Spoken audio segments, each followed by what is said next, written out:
What's up, y'all? Today we're gonna be reacting to two true hitchhiking horror stories animated. Now, I ain't never hitchhiked, I ain't never picked up no hitchhiker, and I don't plan on starting picking up no hitchhikers. You feel me? 'Cause y'all ever seen that movie Johnson's Family Vacation with Cedric the Entertainer and Bow Wow with Solange and that one fine light skinned lady? Yeah, her. Alright. So, yeah, when they picked up the hitchhiker and she I think she had like a pet alligator and she was being on some weird creepy stuff in the car. Man, yeah. That was enough for me as a kid. Nah. And then I don't know if y'all ever seen that book, Creepy Stories to Tell in the Dark, something like that. This one, yeah. It's a story in there. If they got it online, y'all should find it and read it. But yeah, I'm doing too much yapping anyway. We already mentioned it. Roll my intro.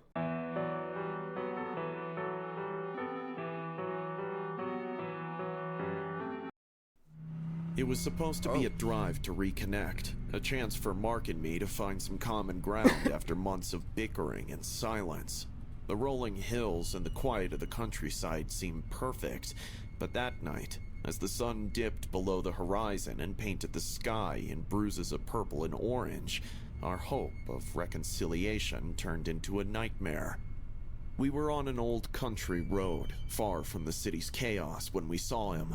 A lone figure, limping across the shoulder of the road, his coat tattered and face shadowed by the dimming light. Mark, ever the good Samaritan, pulled over before I could...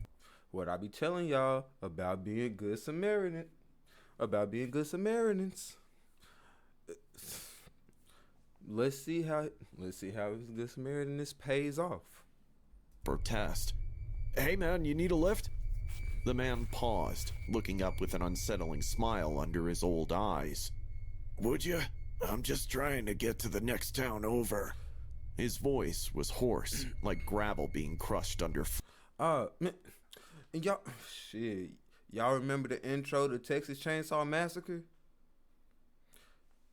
Come on now. Like, it's too many hitchhiking stories. Like, what? I guess people just like don't be believing that art imitates life. You feel? But it does. It does. What? I felt a shiver crawl up my spine, but Mark was already unlocking the doors. Are you sure about this, babe? It's just a ride, Sarah. What could happen? What indeed? As the hitchhiker climbed into the back seat, a cold gust of wind swept through the car, carrying with it the faint stench of decay. I turned to give him a tight smile, catching his eyes in the rearview mirror. Piercing, calculating. He strapped himself in, his gaze never leaving mine. Thanks for this. You're saving me a long, cold walk. As we drove, he asked innocuous questions at first, about the weather, our car, where we were from. Then his inquiries turned personal, intrusive. So how long have you two been together? You seem tense. Mark laughed it off, chalking it up to a long day, but I could feel the hitchhiker's eyes boring into the back of my head, reading things I wish remained unsaid. The night grew darker, and a thick fog began to settle. See, that's the thing. You in my back seat, like, I used to do Uber. If somebody was in the back seat of my whip while I was doing the Uber, just staring into the back of my head, you best believe it's in the door. It's in the door. Like, come on now. We got... Be smart if you value your life. Over the road. That's when he changed. The air shifted, thick with his unsaid thoughts, and then he leaned forward, his breath cold against my ear. Take me to the old farmhouse off Ridge Road. You know the place. It's not far. There was a command in his tone that froze my blood. Mark glanced at me through the rearview mirror, a silent question in his eyes. That's a bit off our path, but... No, bro, hold up. See, he, that's a bit. You doing too much talking. He done got up in your girl ear, talking about some take me to, bro. Y'all, is y'all picking up hitchhikers? I feel like some of y'all is just friendly like that, bro. Hell no. Actually, boy, her boyfriend, I forgot his name already because he ain't doing enough. Like, he should have been tussling with. First of all, he should have let him in the car, but he should be tussling right now. He should have been pulled over, yanked him out the car, and you know did did what he got to do and drove off. But man, Buddy, maybe we can drop you at. No! You'll take me there. Now! His outburst was sharp, a knife slicing through the tense air. Mark's grip on the steering wheel tightened, and without another word, he turned off the main road, the tires crunching on gravel as we headed towards a destination that promised nothing good. You know they say that like a knife attack is a lot more like scary than an attack with a gun because a knife is more personal. Like that's creepy. People that prefer melee weapons over range weapons. I'm talking like I'm in RuneScape or some shit. But yeah, they're just a different breed, a different type of crazy. And I've always just found that interesting in the psychopathy, all that, of deranged people. The farmhouse loomed out of the fog like a specter from the past, its windows dark, its siding peeling like old scars. The hitchhiker's breathing grew heavy, excited. Stop here. Let's go inside. I have something to show you. We're not going anywhere. We're leaving. But before Mark could throw the car into reverse, the hitchhiker produced a gun, What? the metal glinting ominous.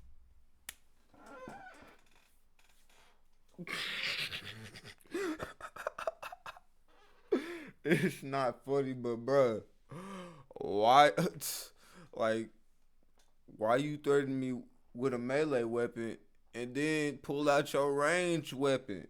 Like, you know what? I be telling you, I be trying to like rationalize this, but In the dim light. Out of the car, both of you. Don't make this harder than it has to be. Fear, raw and sharp, twisted in my gut as we complied, stepping out into the night's cold embrace. you know what? The doors slammed shut snap. behind us. Hey, my bad, y'all. But now I gotta retract my statement about yanking him out the car, cause that could have went horribly wrong, like left. Cause this just shows that you never know what somebody's intentions, what they have on their person, a whole range and slew of things. But this is why you ain't never gonna see no nigga picking up no goddamn hitchhiker, you feel me? The sound echoing like a gunshot in the quiet night. There, surrounded by the oppressive silence of the fog and the decrepit aura of the old farmhouse, our true ordeal began. The ground crunched underfoot as we were ushered towards the decrepit farmhouse by the barrel of the hitchhiker's gun. The air was thick, with the musty smell of decay, and every shadow seemed to whisper threats. Mark's hand found mine, squeezing it tightly, a small comfort in the face of impending doom. Inside, the house was even worse than its exterior promise. Dust lay thick upon everything, and the air was stale, heavy with the weight of long-abandoned memories. The hitchhiker directed us to the center of the dimly lit living room, where an old chandelier dangled precariously from the ceiling, its crystals long gone. Sit! He commanded, pointing to the dusty floor. We obeyed, the floorboards cold and hard beneath us.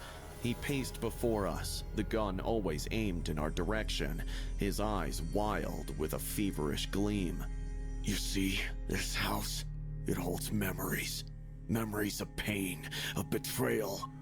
What does that have to do with us? What does that have to do with us?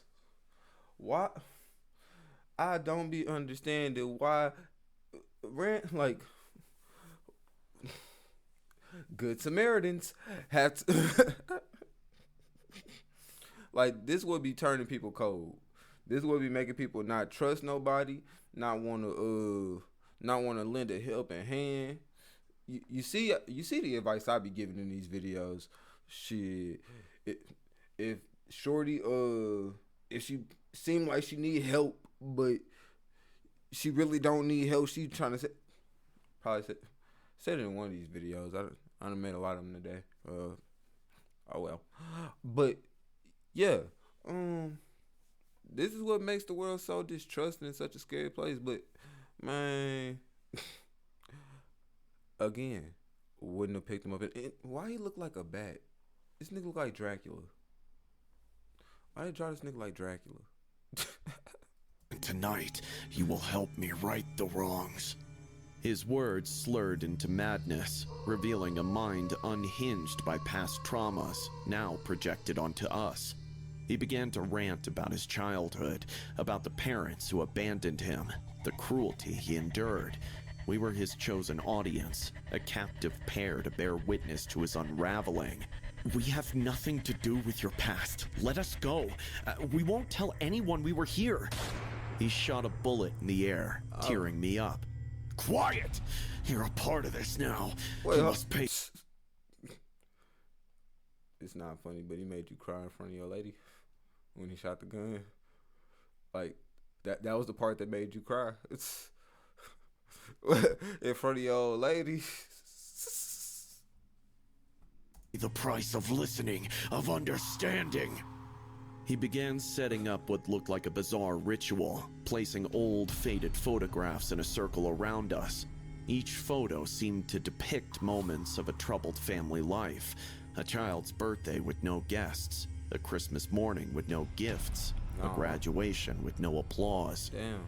The hitchhiker's voice became increasingly agitated as he described each scene, how each instance of neglect sculpted him into the vessel of vengeance he had silently become. All right, now I want to ask, how are we supposed to help you with any of this? What is showing any of this to us going to do? Brother man, if you would please just let us go, because we thought you genuinely needed a ride, and now I see that you do not, in fact, need a ride. You, in fact, need a therapist. And so,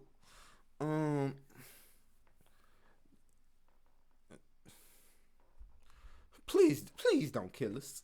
Just please don't kill us, please. Don't kill us, please. Then he produced a rope from his bag, throwing it at my feet. Tie him up. Show me you understand the pain.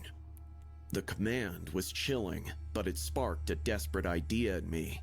As I moved to bind Mark's hands, I whispered a plan to him, a risky chance that might just save us. Or get you killed. I'll make it loose. When I say now, you push him and we run. Mark nodded slightly, understanding flashing in his eyes. Do more than push. I tied the rope loosely around his wrists, giving him enough slack to break free when needed. As I stood to face our captor, I steadied my breathing, preparing for the moment to act. I feel like he knew Good. that. Let me see if the missy even tied it hard. He bent down to check, and in that moment I kicked hard at the hand in which he was holding the gun, but it didn't fall. Now, Mark. See? Mark surged up, using the slack of the rope to lunge at the hitchhiker.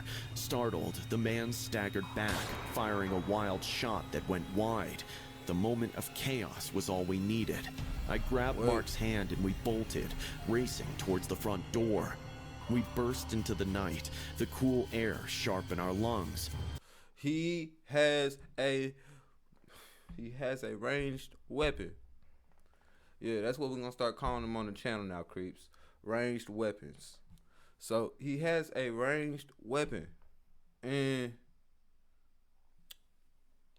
y'all turn y'all back, like y'all turn y'all back on. Did y'all at least make sure he was at least incapacitated? At least, because it may be a mind-boggling thing for you to unalive him, but I say unalive him personally. But I don't think they be having enough sense to do that in the moment. Like the adrenaline start rushing, you know, you start thinking about what we gonna do when we get home, cause we gotta, you know, consecrate this moment. But I don't even think I said that word right. But yeah, he probably gonna come out the door, you know, using his ranged weapon. So let's see. Behind us, the hitchhiker's shouts and the sound of his stumbling pursuit filled the air. We didn't look back, running blindly into the foggy night, driven by pure survival instinct. The sounds of pursuit faded into the distance as we reached the main road, where by some stroke of luck, a late-night traveler stopped for us. He called the police as we collapsed into his car, our bodies shaking, our minds reeling from the terror we had just escaped. Wait, where'd that car go? The police later apprehended the hitchhiker at the farmhouse, still ranting wildly about betrayal and vengeance. Mark and I were safe, but forever changed.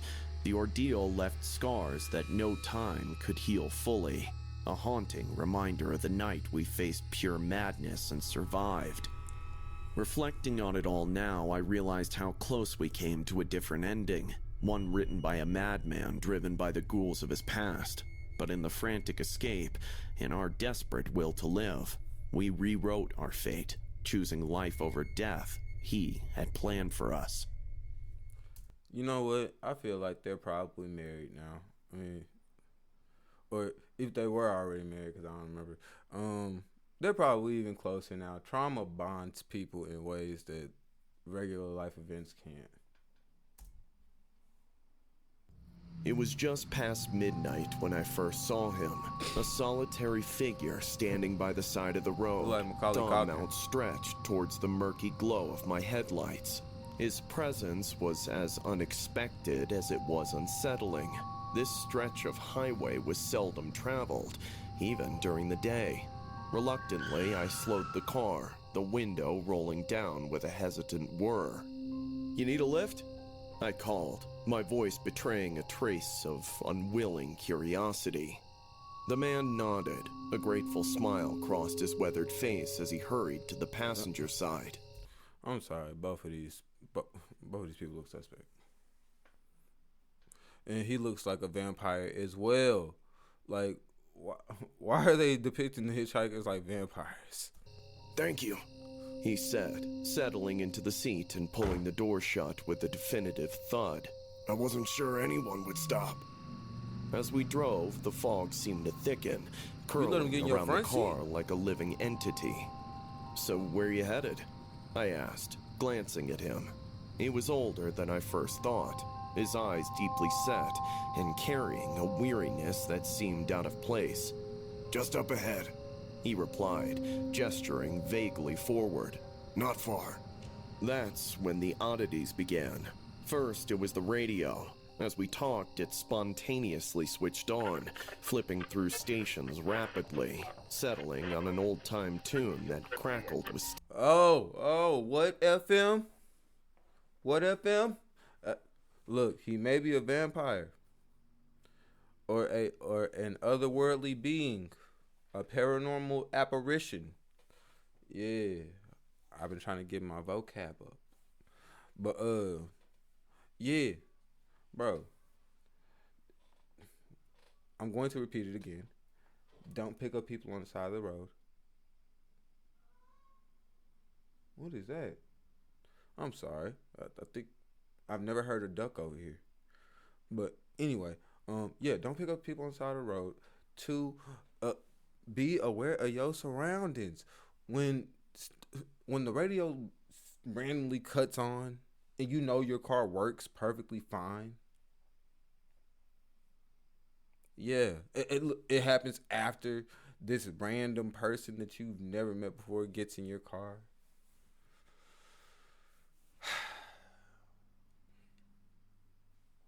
Static. I reached to turn it off, but he stopped me. I like this one. He said, his voice suddenly distant. It's been a long time since I heard it. The song played eerily, notes warping slightly as if the signal was bending around the curves of the road. We passed a sign then, one that was too rusted to read, its edges consumed by ivy and darkness. There's an old marker for a cemetery, he commented, his gaze fixed on the disappearing sign. Not on the maps anymore. People forget. The atmosphere inside the car grew heavier, the edges of my vision seeming to flutter like the wings of night birds. Shadows appeared to move with autonomy, darting in and out of the dim light cast by the car's interior. I swallowed hard, focusing on the road that now seemed more like a passage through another world than a mere highway. A bridge is coming up, he said next, his tone casual, as if remarking on the weather. Strange things happen around it. Watch. As we approached, the headlights flickered, a stutter in the illumination. It's like he going into the Bermuda Triangle or some shit. Man, y'all ever been inside the Bermuda Triangle? Look at y'all, yo. Stupid. That made my heart skip. Looking into the rearview mirror, I thought I saw figures standing by the water's edge, their movements jerky and unnatural. But when I blinked, they were gone. It's the light, he murmured. They don't like it. Who doesn't like it? What you mean, My voice cracked, the question slipping out before I could think better of it. The ones who stay here. Imagine you've been tired for an eternity and finally wish to settle down in the warm arms of the deep slumber, but some buffoon brandishes a big light right in your face. Wouldn't you hate it? He answered. What? What? Nigga. Why it sound like you just turned us down the highway to hell? Why? Like, and at that point, what doesn't make you stop the car and tell this person to GTFO? What makes you not tell them that? These niggas just Simply, as if that explained everything. We drove in silence for a while until suddenly the car's temperature dropped sharply. My breath became visible, fogging the space between us. He didn't seem to notice, his attention now on the road ahead. There's a diner not far from here. He broke the silence. It's abandoned now, but sometimes, if you look right, you can see the patrons inside. I stared at him, What you mean? unease twisting in my gut. See them? How? Just watch. As we passed the dilapidated building, I risked a glance. There, behind the fogged and broken windows, were the silhouettes of people, frozen mid-meal, their heads turning unnaturally slow to follow our passing car. Bruh. My heart hammered against my ribs, the sight too surreal to process fully. What the who are they? What's happening? Who are they? Yeah, okay. Oh, all right. Yeah, very valid questions, but you should have asked this a long time ago, especially when you started talking crazy when you got in the car. Like, I'm not gonna be a broken record here. Yes, I am. Be aware of your goddamn surroundings. I managed to ask, my voice a whisper of its usual timbre. They're stuck souls forgotten in time, he said, his eyes reflecting a sorrow that seemed as deep as the night itself. But what Poetics. better place to get stuck at if not for a diner? At least it's not on the road like me. His last words hung in the air, a confession wrapped in a chilling revelation. Yeah, no. Chat, what do y'all think that means? Cause they're stuck, but he's on the road. Cause I got a feeling that he gonna disappear. and he is gonna turn he like a apparition or something. But what do y'all think it means by them being stuck and him being able to leave? You? I echoed, my mind racing as I tried to piece together the meaning behind his cryptic statements. The road ahead seemed to stretch into infinity, the fog a curtain veiling the world beyond. Yes. He replied, his voice steady, eyes locked on the horizon. I've been on this road longer than you can imagine. Always hitchhiking, always picked up, but never reaching my destination. A cold shiver ran down my spine as I processed his. Oh, he reliving. I feel like he reliving his end, his tragic end, and every time he gotta get picked up by somebody, lead them down this path that he never, cause he was headed down this when he passed. He gotta lead them down here, and they gonna join the They're gonna join the little diner and the bridge and all that, bro.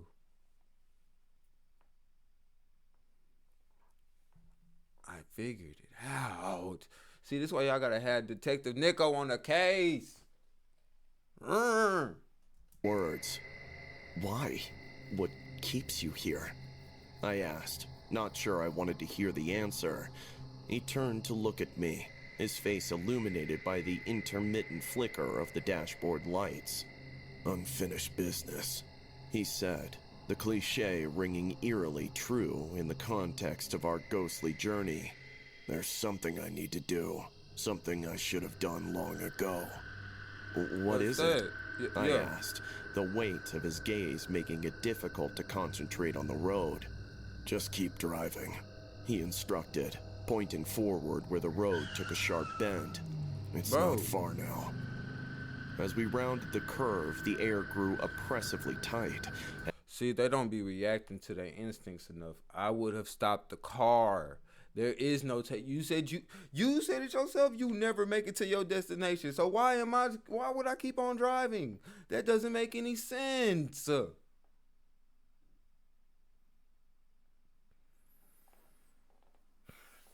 This is what happened when I start to get pissed off.